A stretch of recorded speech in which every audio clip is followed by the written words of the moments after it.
Welcome back to the lecture series of Python programming. In this session, I'm going to discuss what is the meaning of file in Python programming. You might have heard about the file in your previous classes. So what is the meaning of exactly the idea about the file? Let us understand the meaning of file. Okay, let's get started. So first, moving on to the definition.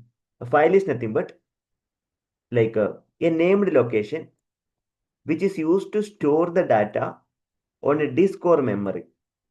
Okay, so basically file is a Python named as a location used to store the data and information on the disk or a memory. Why file is required? That means it helps you to store, then organize and retrieve the data whenever you require, whenever you need it. So that is what we require the file.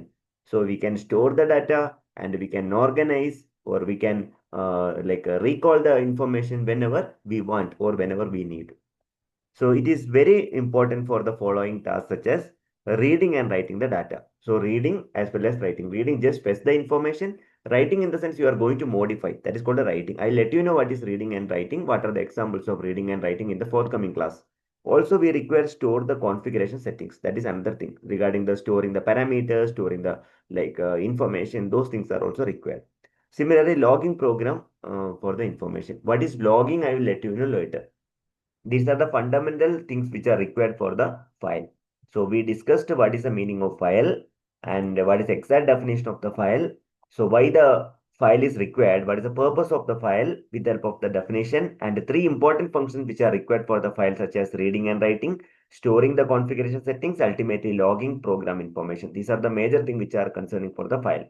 So thank you so much for watching this video. If you have any queries, I request you to give the comments. Definitely, I'm going to address the comments for your queries. Also request you to like, then give your valuable comments for the improvement. Also, don't forget to share the video if this is useful for the concerned stakeholders. Also, if you want to have the similar kind of video, request you to subscribe. As soon as I'm going to upload, you will be getting notified. Also, don't forget to click on the bell button. Thank you very much for watching this video, and I made a brief idea about what is the meaning of file in Python programming. Thanks for watching this video. Happy learning. All the very best for your exam.